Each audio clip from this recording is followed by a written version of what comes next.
पठानकोट छावनी का इलाका शुरू हो गया था। मुझे दूर छोटे छोटे टीलों में घिरी हुई फौजी बैरक्स और एक तरफ खड़े फौजी ट्रक नजर आए। बैरक के दरमियान एक जगह रेजिमेंट का परचम लहरा रहा था। दोपहर के 2 बजे थे। सड़क के दरमियान एक जगह रुकावट लगी थी और 2 सिपाही कांधों पर स्टेन गने लटकाए खड़े थे। टैक्सी रुक गई। 6 सिपाही टैक्सी के करीब आए और मुझे सैल्यूट किया और तेजी से बांस ऊपर उठा दिया। टैक्सी आगे निकल गई। मैं गौर से एक एक चीज को देख रहा था। रेजिमेंट के बैरक नुमा दफ्तर के बाहर टैक्सी रुक गई। 2 हिंदू सिपाही दफ्तर की सीढ़ियों के आगे मुस्तैद खड़े थे। एक जानिब 2 फौजी जीपें और एक ट्रक खड़ा था। मैंने टैक्सी वाले को रुखसत किया और ब्रीफकेस उठाए दफ्तर की तरफ बढ़ा। दोनों फौजियों ने मुझे सैल्यूट किया और अपनी जगह पर उसी तरह अटेंशन खड़े हो गए। रेजिमेंटल ऑफिस का दरवाजा बंद था। मैं बड़ी शान और एतमाद से सीढ़ियां चढ़ता हुआ बरामदे में आया और दरवाजे पर आहिस्ता से दस्तक दी। बाहर कैप्टन बलराम वर्मा की नेम प्लेट लगी हुई थी। मैं समझ गया कि ये वही कैप्टन वर्मा है जिसका तस्करा अमृतसर के रेलवे स्टेशन पर मिलिट्री पुलिस के जवान ने किया था। अंदर से आवाज आई, यस कम इन। मैं अंदर दाखिल हो गया। छोटा सा कमरा बिजली के हीटर से गर्म हो रहा था। मेरी वर्दी और रैंक देखते ही पुख्ता उम्र का गोल मटोल हिंदू कैप्टन वर्मा जल्दी से उठ खड़ा हुआ। उसने खटाक से सैल्यूट किया और बोला, सर। दीवार पर महात्मा गांधी, पंडित नेहरू और भारतीय वजीर आजम मिसेस इंदिरा गांधी की तस्वीरें लगी हुई थी। मैंने मुस्कुराकर कहा, तुम कैप्टन वर्मा हो? I am sure. वो बोला, यस सर। कैप्टन वर्मा के चेहरे पर मुस्कुराहट आ गई। Please take a seat. मैं कुर्सी पर बैठ गया। वो अभी तक खड़ा था। मैंने उसकी तरफ उंगली से इशारा करते हुए कहा, एट ईज कैप्टन। वो थैंक यू सर कहता हुआ बैठ गया। अब वो ये मालूम करने को बेताब था कि मैं कौन हूँ और छावनी में क्या करने आया हूँ। उसने मेरे कांधे पर मेजर के ओहदे के फूल और क्राउन के नीचे आर्टिलरी का मोनोग्राम पढ़ लिया था। मैंने कहा, मैं मेजर केवल कृष्ण हूँ, 13वीं राजपूत आर्टिलरी। कैप्टन वर्मा उछल कर खड़ा हो गया। सर, आपका तो हमने बहुत इंतजार किया, मगर आप तो सिक लीव पर थे। मैंने हाथ तापते हुए कहा, यस कैप्टन, मैंने मेडिकल ग्राउंड पर छुट्टी ली थी, मगर तुम जानते हो आजकल भारतवर्ष के हालात कैसे हैं। मैंने छुट्टी कैंसिल करवा दी। अब मैं बिल्कुल फिट हूँ। वो बोला, very good sir, most welcome. फिर वो मेज की दराज में से एक फाइल निकाल कर देखने लगा। बोला, सर आपके आईडी कार्ड गुम होने की हमें रिपोर्ट मिली थी। मैं जरा ठटका, फिर फौरन हंसकर बोला, ओ यस, मगर गुड लक हुई। आईडी कार्ड मेरे बेडरूम के क्लोजेट से मिल गया। ये देखो। मैंने बटवे से मेजर कृष्ण वाला कार्ड निकाल कर कैप्टन वर्मा की तरफ बढ़ाया जिस पर मेरी तस्वीर लगी हुई थी। वो बोला, थैंक गॉड सर, मगर आपने रिपोर्ट नहीं की। मैंने कहा, अभी हमारी रिपोर्ट लिख लो और जालिंधर कैंट हमारी रेजिमेंट को भी इन्फॉर्म कर दो। उसने कहा, ओके सर, चलें आपको कमरा दिखा दूं। आपने लंच किया है और आपका लगेज कहाँ है? मैंने बताया कि मेरा सामान बाद में आएगा। मैं ज्यादा सामान साथ रखा भी नहीं करता। यू नो कैप्टन, हर वक्त फॉल इन की पोजीशन में रहता हूँ। हाँ, लंच मैंने अभी नहीं किया। I feel hungry. वो बोला, सर आप नहा लें, मैं अभी मेस से लंच भिजवाता हूँ। वो मुझे दफ्तर के अकब में एक लंबी बैरक के कोने वाले कमरे में ले गया। लकड़ी के फर्श पर दरी, एक सोफा और पलंग बिछा हुआ था। खिड़की पीछे एक वीरान खाई की तरफ खुलती थी जिसके आगे टीलों का सिलसिला था जहाँ चीड़ और सफेदे के दरख्त उगे हुए थे। बाथरूम साथ ही था। वो बोला, सर इतनी अच्छी जगह नहीं है, मगर सर यू नो ये पठानकोट कैंट है। उसने कहकहा लगाया तो मैंने भी उसका साथ दिया। जब वो अंदर चला गया तो मैंने दरवाजा बंद कर लिया। आईने के सामने खड़ा होकर अपना अक्स देखा। मैं मेजर कृष्ण नहीं था, मगर इस वर्दी में बिल्कुल मेजर लग रहा था। मुझे सबसे पहले अपने लिए एक रिवॉल्वर इशू करवाना था, फिर तोपखाने की तंसीबात की अहम तरीन फाइल का मुताला करके उस तोप की पोजीशन मालूम करना थी जिसका रुख लाहौर की तरफ था और जिसको तबाह करने के लिए मैंने इतना बड़ा खतरा मोल लिया था। और अब मैं एक लम्हा भी जाया नहीं करना चाहता था। मेरी नकली हैसियत तस्लीम कर ली गई थी और मैं उससे हर मुमकिन फौरन ही फायदा उठा लेना चाहता था। कैप्टन वर्मा अर्दली के साथ खाना लेकर आ गया। खाना कांसी की थाली में ढका हुआ था। सर भोजन कीजिए, कैप्टन वर्मा ने मुस्कुराते हुए कहा और खाना मेज के बीच में रख दिया। कैप्टन वर्मा रेजिमेंट के बारे में बातें करने लगा। उसका लहजा खुशामदाना था। मैं भी उसकी हौसला अफजाई करने लगा। वो बेहद खुश हुआ। मैंने बातों ही बातों में अपने लिए रिवॉल्वर इशू करवाने का जिक्र किया। नया रिवॉल्वर इशू करवाना कोई आसान बात नहीं होती। यही हुआ। कैप्टन वर्मा बोला, सर आपको अपना रिवॉल्वर साथ लेकर आना चाहिए था। बड़ी कॉम्प्लिकेशंस होंगी, मगर don't worry sir, I will see to it. मैंने कैप्टन वर्मा को यह तासुर दिया कि अपना रिवॉल्वर जालिंधर कैंट की रेजिमेंट में जमा करवा दिया था। वो बोला, नो प्रॉब्लम सर, हम रेजिमेंटल ऑफिस को लिख देंगे कि मेजर साहब को नया रिवॉल्वर इशू किया जा रहा है। ये मैं नहीं चाहता था कि मेरे बारे में इस किस्म की रिपोर्ट पीछे जालिंधर कैंट को दी जाए। मैंने कहा, इसकी क्या जरूरत है, खामखा ऑफिस रूटीन का लंबा चक्कर शुरू हो जाएगा। वो बोला, okay sir, you are the boss, आप जैसा कहेंगे वैसा ही होगा। मैंने खाना खाकर बाथरूम में जाकर मुंह हाथ साफ किया। फिर कैप्टन वर्मा के साथ ऑफिस में आकर अपनी कुर्सी पर रेजिमेंटल हेड की हैसियत से बैठ गया। मुझे वहाँ की दफ्तरी कार्रवाई के बारे में कुछ भी मालूम नहीं था, लेकिन मुजाहिद फोर्स की ट्रेनिंग के बायस मुझे इब्तदाई मालूमात जरूर हासिल थी। सर, जालिंधर कैंट से अभी आपकी कंफर्मेशन रिपोर्ट हमारे ऑफिस को नहीं मिली। आप अपने साथ ही ले आते तो अच्छा था। मैंने कहा, मैं डलहौजी छुट्टियां गुजार रहा था, लेकिन बस मशरिकी पाकिस्तान की सियासी हालत देखकर सीधा यहाँ आ गया। मैंने जालिंधर कैंट को इतला कर दी थी, वहां से कल परसों तक मेरा ज्वाइनिंग अथॉरिटी लेटर आ जाएगा। कैप्टन वर्मा ने जेब से सिगरेट निकाल कर मेरी तरफ बढ़ाया और बोला, ये कोई प्रॉब्लम नहीं है सर, आप हमारी रेजिमेंट के आला ऑफिसर हैं। सिगरेट? मैंने कहा शुक्रिया, और मैंने एक सिगरेट निकाल लिया। कैप्टन वर्मा ने उठकर लाइटर से मेरा सिगरेट सुलगाया। मैं यूं ही एक फाइल खोलकर देखने लगा। कैप्टन वर्मा ने उसी वक्त फोन पर दूसरे जूनियर ऑफिसर्स को बताया कि मेजर कृष्ण ने चार्ज संभाल लिया है। उसके बाद कुछ हिंदू जूनियर अफसर मुझे मिलने आ गए। नौजवान दुबले पतले हिंदू लेफ्टिनेंट और सेकंड लेफ्टिनेंट थे। 2 सिख कैप्टन भी थे। वो मुझसे मिलकर बहुत खुश हुए और मेरे आगे पीछे फिर रहे थे। रात को उन्होंने ऑफिसर्स मेस में मुझे पुरतकल्लुफ डिनर दिया। कैप्टन वर्मा सुरूर में था। मैंने उसकी हालत से फायदा उठाते हुए बहुत सी मालूमात हासिल कर ली। मुझे पता चला कि जिस ताकतवर तरीन तोप की तलाश में मैं वहां आया था, उसका नाम यहाँ प्रिया रखा गया था। डिनर में कुछ भारतीय अफसरों की बीवियां भी कीमती साड़ियां पहने मौजूद थी। कैप्टन वर्मा ने अभी तक शादी नहीं की थी। बोला, सर इंडियन औरतें मुझे पसंद नहीं हैं, मैं किसी जापानी औरत से शादी करना चाहता हूँ। डिनर पार्टी रात 12 बजे तक जारी रही। फिर मैं अपने कमरे में आ गया। अभी तक मेरा मिशन बिल्कुल ठीक जा रहा था। उन लोगों पर मैंने अपना असर डाल लिया था। सुबह मुझे प्रिया नामी तोप की पोजीशन मालूम करनी थी। मेरे राज के फाश हो जाने का कदम कदम पर खतरा था। चुनाचे मैं अपने अमल को तेजतर करना चाहता था, मगर मुश्किल ये थी कि हर बात मेरे इख्तियार में नहीं थी। तोप के मोर्चे तक पहुंचकर उसे तबाह करना इतना आसान काम नहीं था। इसमें बहुत सी रुकावटें और कबाहतें हायल थीं जो मुझे दूर करना थीं। ये भी इत्मीनान की बात थी कि असल मेजर कृष्ण ने ड्यूटी ज्वाइन नहीं की थी, इसलिए उसके असली दस्तखतों का नमूना रेजिमेंटल ऑफिस में नहीं पहुंचा था। उसकी जगह मैं वहां आ गया था और मैंने अपने दस्तखत एक सादा कागज पर करके फाइल करवा दिए थे। ये नकली कृष्ण के दस्तखत थे जिन्हें मैंने अच्छी तरह से बना लिया था। ये अंग्रेजी के दस्तखत थे। मैंने हिंदी के दस्तखतों की भी मशक कर रखी थी कि शायद कभी किसी जगह करने पड़ जाएं। मेरे पास उस वक्त 700-800 रुपए के भारतीय करेंसी नोट ही रह गए थे, मगर अब मुझे रुपयों की परवाह नहीं थी। दूसरे दिन यूनिट का झंडा लहराने की रस्म के बाद मैं ऑफिस में आकर बैठ गया और मुख्तलिफ फाइलों का मुताला करने लगा। इनमें सिवाय सप्लाई एंड बैलेंस, इंतजामी उमूर, महकमाना कार्रवाइयों, अखराजात, एमुनिशन और राशन पानी की तफसील के सिवा कुछ नहीं था। दफतन एक सिख सूबेदार मेजर ने कमरे में दाखिल होकर सलूट किया और कहा, सर क्वार्टर मास्टर सूबेदार मेजर बलविंदर सिंह हाजिर है। मैंने सर उठाकर पूछा, वेल सूबेदार क्या बात है? वो बोला, सर घी का राशन सिर्फ आज का रह गया है, कल यूनिट के जवानों को पूरियां नहीं मिलेंगी, कैप्टन वर्मा को रिपोर्ट करो। मैंने कहा और सिख सूबेदार सैल्यूट करके चला गया। मैं लोहे की अलमारी के पास खड़ा हो गया और अंदर रखी फाइलों और कागजात का जायजा ले रहा था। यहाँ भी मुझे कोई काम की चीज न मिली। इतने में लेफ्टिनेंट कपूर ने अंदर आकर सैल्यूट किया और बोला, सर यूनिट का मुआयना तैयार है। मैं समझ गया कि मुझे सुबह यूनिट के जवानों का मुआयना करना होगा। मैंने कहा, आप कैप्टन मल्होत्रा से कहो, वो इंस्पेक्शन कर लेगा, मैं एक जरूरी काम कर रहा हूँ। ओके सर, ये कहकर वो वापस चला गया। थोड़ी देर बाद कैप्टन वर्मा आ गया। सैल्यूट करने के बाद बोला, सर आपको कौन सी फाइल चाहिए, मुझे ऑर्डर करें, आप नए हैं, पता नहीं चलेगा। मैंने अलमारी बंद कर दी और कुर्सी पर बैठते हुए बोला, यूं ही दफ्तर की फाइलों पर एक नजर डाल रहा था। कैप्टन वर्मा भी बैठ गया। मैंने कहा, घी का राशन खत्म हो गया है क्या? क्वार्टर मास्टर बलविंदर सिंह आया था। कैप्टन वर्मा ने कंधे उचका दिए। जांगली है सर, घी के 13 कनस्तर स्टोर में पड़े हैं, सब ठीक है सर। फिर उसने मुस्कुराते हुए कहा, सर आप वैष्णु हैं, मगर मेरा मतलब है आप वैष्णु देव की पूजा नहीं करते। मैंने कहा, वो कैप्टन बात यह है कि इतनी फुर्सत ही नहीं मिलती पूजा पाठ करें, अब पूजा करें या यूनिट संभालें। वो बोला, मैं समझ गया सर, मैं भी शिवरात्रि को ही पूजा पाठ करने यहाँ शहर के मंदिर जाता हूँ। अब मैंने डायरेक्ट एक्शन लेते हुए कहा, कैप्टन मैं अपनी पोजीशनों की इंस्पेक्शन करना चाहता हूँ। तुम जानते हो हमारा हमसाया मुल्क असलहा जमा कर रहा है, हमें चौकस रहना होगा। वो बोला, वो तो जांगली लोग हैं सर, इस बार हम पाकिस्तान को ऐसा मजा चखाएंगे कि याद करेगा। मैंने कहा, मगर हमारी तोपों की रेंज पाकिस्तान की रानी तोपों के मुकाबले में बहुत कम है, सिवाय एक तोप के। मैंने कैप्टन वर्मा के चेहरे का जायजा लेते हुए कहा, यही प्रिया नाम की वो बड़ी तोप थी जिसकी मार लाहौर तक थी। कैप्टन वर्मा मेज पर आहिस्ता से हाथ मारकर बोला, सर यही तो वो गन है जो लाहौर शहर की ईंट से ईंट बजा देगी। इतनी बड़ी तोप साउथ ईस्ट एशिया में किसी मुल्क के पास नहीं है। मैंने कहा, मैं प्रिया तोप की इंस्पेक्शन करूंगा। वो बोला,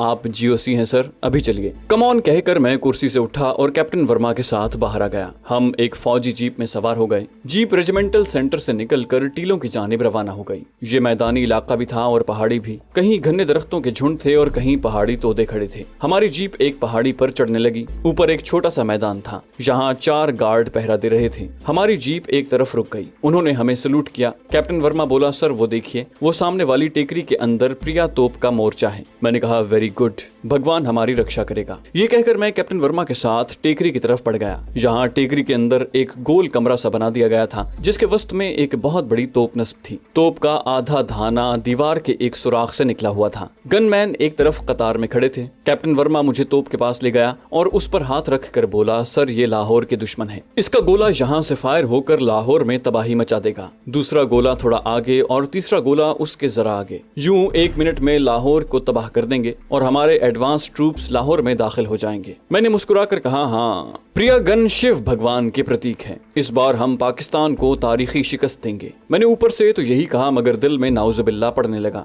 मैंने वाकई इतनी बड़ी तोप किसी जंगी फिल्म में भी नहीं देखी थी। गन का ब्रीच मेरे कद के बराबर था। ब्रीच में हवा के लिए सुराख बने हुए थे। ब्रीच में तोप की जान होती है, अगर ये खराब हो जाए तो तोप फायर नहीं कर सकती। मैं तोप का जायजा ले रहा था। मैं वापसी के लिए मुड़ा। जीप में बैठकर हम अपने यूनिट की तरफ चल पड़े। उस पहाड़ी रास्ते की तफसील मैंने अपने जहन में बिठा ली थी। यूनिट में आकर मैंने एमटी और लंगर खाने का मुआयना किया और फिर बैरकों के आगे धूप में टहलते हुए कैप्टन वर्मा से बातें करने लगा। मैंने जानबूझकर हैंड ग्रेनेड्स की मॉडर्न टेक्निक का मौजू छेड़ दिया था। मुजाहिद फोर्स की ट्रेनिंग के दौरान मुझे मालूम हुआ था कि आजकल यूरोप और दूसरे मुल्कों में नई वजह के दस्ती बम और जबरदस्त धमाका खेज पेंसिल बम भी तैयार हो रहे हैं, जो कमांडो पार्टियां दुश्मन के इलाके में अपने साथ ले जाकर असलहा खानों में किसी खुफिया जगह लगाकर वापस आ जाती हैं। मैंने कहा, कैप्टन, एक बार मैं मीरठ छावनी एक मीटिंग में गया था तो मुझे मालूम हुआ था कि हमारी इंडियन आर्मी को भी नई किस्म के पेंसिल बम वगैरह सप्लाई किए जाएंगे, मगर वो अभी तक हमारी जालिंधर कैंट में तो नहीं पहुंचे थे। वो बोला, हमारी यूनिट में तो पहुंच गए हैं सर, हमने उनका नाम हनुमान चक्कर बम रखा है। मैंने खुश होकर कहा, वेरी गुड कैप्टन, हमारा दुश्मन बड़ा ताकतवर है और उसे जदीद असलहा मिल रहा है, हमें उसके मुकाबले के लिए हर तरह से अलर्ट और वेल इक्विप्ड रहना होगा। वो बोला, that's right sir, we are well curated. गुफ्तगू के दौरान मैंने मालूम कर लिया कि हनुमान चक्कर नाम के पेंसिल बम यूनिट एमुनिशन रूम में पड़े हैं। चुनाचे शाम को अकेला ही इंस्पेक्शन करने के बहाने एमुनिशन रूम की तरफ निकल गया। मैं मेजर कृष्ण था, मुझे असलहा खाने में दाखिल होने से कौन रोक सकता था। गार्ड ने फौरन दरवाजा खोल दिया। ये एक बहुत बड़ी बैरक थी जिसके ऊपर सिवाय दफ्तर के कुछ नहीं था, मगर असलहे का जखीरा जमीन के अंदर गहरी सुरंग में था। सुरंग की दीवारों के साथ साथ एमुनिशन के बड़े बड़े क्रेट लगे हुए थे। गार्ड के 2 सिख सिपाही मेरे पीछे पीछे चल रहे थे। मैं एक एक क्रेट उठाकर देखता, उस पर लिखे हुए नंबर और यूनिट का नाम पढ़ता और ओके कहता हुआ आगे बढ़ जाता। आखिर एक जगह मुझे मेरे मतलब की चीज मिल गई। एक क्रेट पर पी बम लिखा हुआ था, नीचे हिंदी में एमुनिशन अफसर ने हनुमान चक्कर लिख दिया था। मैं वहां रुक गया और गार्ड से कहा कि क्रेट खोला जाए। फौरन क्रेट खोल दिया गया। अंदर स्याह रंग की 2-2 इंच लंबी पेंसिलें पड़ी हुई थी। यही पेंसिल बम थे और मुझे इन्हीं में से 1-2 की जरूरत थी। मैं एक माहिर फौजी अफसर की तरह उनका मुआयना करने लगा। 2 इंच का पेंसिल बम था, मगर वजन उसकी लंबाई के मुकाबले में ज्यादा था। उसके ऊपर सिरे पर एक छोटा सा गोल डायल लगा हुआ था, साथ ही एक नन्ना सा सुर्ख बटन था। डायल में 1 से लेकर 4 तक अंग्रेजी में हिंसे लिखे हुए थे। मैं समझ गया कि टाइम लैप्स के लिए है। मैंने गार्ड से पूछा, इनके फ्यूज कहाँ हैं? गार्ड बोला, सर फ्यूज निकाल कर अलग रखे हैं। मैंने कहा, ओके, 4 हनुमान चक्कर हमारे ऑफिस में हाजिर करो, हम इन्हें चेक करेंगे, फ्यूज अलग लेकर आना। वो बोला, ठीक है सर। मैं तेज तेज कदम उठाता हुआ असलहे के डंप से निकलकर वापस अपने ऑफिस की तरफ चल पड़ा। मैं जानता था कि कैप्टन वर्मा को मालूम हो जाएगा कि मैंने असलहा डंप का मुआयना किया था। चुनाचे मैंने ऑफिस में जाते ही उसे फोन पर बुला लिया। उसके आने से पहले ही सिख गार्ड मुझे 4 पेंसिल बम और उनके फ्यूज ला कर दे गया था। ये मेरी मेज पर पड़े थे। कैप्टन वर्मा ने अंदर दाखिल होकर उन्हें देखा और बोला, सर ये आपने मंगवाए हैं? मैंने कहा, यस कैप्टन, मैंने तुम्हें इसीलिए बुलाया है, मैं इन्हें चेक करना चाहता हूँ। मैंने जालिंधर कैंट में एक सीक्रेट मिलिट्री रिपोर्ट में पढ़ा था कि इसी किस्म के ऐसे बम भी इंपोर्ट हुए हैं जिनमें डिफेक्ट है। कैप्टन वर्मा एक पेंसिल बम उठाकर देखने लगा। ये बात है तो हमें हेडक्वार्टर इसकी रिपोर्ट करनी चाहिए। मैंने कहा, अभी जरूरत नहीं है, मैं इस किस्म के असलहे की ट्रेनिंग ले चुका हूँ, मैं इसे सुबह चेक करूंगा। और मैंने कैप्टन वर्मा के सामने पेंसिल बम लोहे की अलमारी में रख कर ताला लगा दिया। उसने दबी जबान में कहा, सर अकॉर्डिंग टू रेगुलेशंस ये असलहा हमें अपने पास रखने की इजाजत नहीं है। मैंने मुस्कुराकर कहा, कैप्टन मैं इसकी जिम्मेदारी लेता हूँ। कैप्टन ने उठकर सैल्यूट किया और बोला, दैट्स राइट सर, वैसे आप डिनर मेस में करेंगे या? मैंने कहा, तुम लोगों के साथ डिनर का लुत्फ आता है। वो बोला, थैंक यू सर। ये कहकर वो चला गया। मैंने महसूस किया कि वो कुछ संजीदा हो गया था। मुझे खदशा हुआ कि कहीं उसे शक तो नहीं हो गया। उसका एक ही इलाज था कि मैं अपने अमल को तेज कर दूं और कैप्टन वर्मा को ज्यादा से ज्यादा अपनी आंखों के सामने रखूं। इसीलिए मैंने रात मेस में अफसरों के साथ डिनर करना मंजूर कर लिया। रात को खाने पर मैंने कैप्टन वर्मा को निगाहों से ओझल न होने दिया था, मगर मैंने देखा कि वो खामोश और संजीदा था, जैसे किसी गहरी सोच में डूबा हो। मुमकिन है वो मेरे बारे में सोच रहा हो कि मैंने वो खतरनाक हथियार जो सिर्फ कमांडोज के काम काम आता है अपने ऑफिस में क्यों रखा है। ये ख्याल जहन से झटक कर मैं उस रात शुगुफ्ता मूड में हिंदू और सिख अफसरों से हंस हंस कर बातें करता रहा। दूसरे रोज मैं ऑफिस में आकर बैठा ही था कि ताजा मिलिट्री डाक आ गई। एक खत पढ़कर मेरा रंग उड़ गया। ये खत जालिंधर छावनी के ऑफिसर कमांडिंग की तरफ से आया था। उसमें लिखा था कि मेजर कृष्ण अभी तक तिब्बी छुट्टी पर है, इसलिए वो एक और ऑफिसर मेजर चरणजीत सिंह को पोस्ट कर रहे हैं, जो हफ्ते की शाम पठानकोट छावनी के रेजिमेंटल ऑफिस पहुंचकर रिपोर्ट करेगा। मैंने खत जेब में रख लिया। फिर मैं उठकर दफ्तर से बाहर आ गया। मैं बरामदे का जायजा लेना चाहता था। मुझे बाहर आते देखकर गार्ड्स एकदम अटेंशन हो गए। मैं वापस दफ्तर की तरफ आ गया और तेजी से अलमारी की तरफ बढ़ा। ताला खोलकर चारों पेंसिल बम निकाले। वहीं अलमारी के पट की ओट में 2 बमों को फ्यूज लगाए और सुर्ख बटन आगे दबाकर छोटे डायल की बारीक सुई को 3 के हिस्से पर कर दिया। दोनों बम मैंने अपनी जेब में रख लिए। बाकी 2 को कागज में लपेटा, अलमारी को ताला लगा दिया और दफ्तर से निकलकर एमुनिशन डंप की तरफ चल दिया। असलहे के जमीन दोज जखीरे में उतरने लगा। गार्ड मेरे साथ था। मैंने उसे बताया कि मैं पेंसिल बम वापस रखने आया हूँ। मैंने क्रेट खुलवाया और जेब से बम निकालकर उसे खोलने लगा। मैं गार्ड से बातें भी कर रहा था। मैंने जानबूझकर अपने हाथ से रुमाल नीचे गिरा दिया और उसे कहा, जवान रुमाल उठाओ। वो रुमाल उठाने के लिए झुका तो मैंने दोनों बम क्रेट में पड़े दूसरे बमों के साथ रख दिए। सिख गार्ड ने अदब से रुमाल पेश किया। मैंने कहा, वेल डन जवान, क्रेट बंद कर दो, मैंने असलहा चेक कर लिया है। उसने कहा, ठीक है सर, और सिख गार्ड ने क्रेट बंद करके उसके ऊपर पतरी चढ़ा दी। मैं उससे यूनिट के बारे में इधर उधर की बातें करता हुआ असलहे के जखीरे से बाहर आ गया। उस वक्त मेरी जेब में बड़े ही ताकतवर 2 पेंसिल बम पड़े थे, जिनको 2 घंटे के बाद फट जाना था। मैं अपने ऑफिस में आकर बैठ गया। अब मेरे पास वक्त बहुत कम था और मैं जितनी जल्दी हो सके बड़ी तोप प्रिया के मोर्चे में पहुंचना चाहता था, लेकिन कैप्टन वर्मा की मौजूदगी खतरे का अलार्म बजा रही थी। मैं उसे यूनिट से बाहर किसी काम पर भेजना चाहता था। चुनाचे मैंने फौरन उसे फोन करके बुलाया और कहा, कैप्टन, हमें घी की सप्लाई के बारे में शिकायतें मिली हैं। मैं चाहता हूं तुम शहर जाकर घी कॉर्पोरेशन के मैनेजिंग डायरेक्टर से खुद मिलो और बात करो। उसने कहा, सर, फोन पर बात कर लेते हैं। मैंने कहा, नहीं कैप्टन, तुम उन लोगों को नहीं जानते। घी की क्वालिटी में भी मुझे फर्क लगा है, तुम खुद जाओ। कैप्टन वर्मा ने सैल्यूट करते हुए कहा, ओके सर। उसके चेहरे पर वही पुरस्कार संजीदगी थी। ये मेरे लिए खतरे का बहुत बड़ा अलार्म थी। कैप्टन वर्मा चला गया तो मैंने उठकर दरवाजे पर गिरे पर्दे की ओट में से झांक कर देखा। वो गहरी सोच में डूबा हुआ था। मेरा दिल शिद्दत से धड़कने लगा। कहीं ये जीओसी जालिंधर कैंट को फोन न कर दे। मेरे दिल में तरह तरह के वसवसे पैदा होने लगे। मेरी आंखें कैप्टन वर्मा पर लगी हुई थी। जीप में बैठकर उसने इंजन स्टार्ट किया और उसे दरख्तों के नीचे से निकालकर यूनिट के गेट की तरफ बढ़ गया।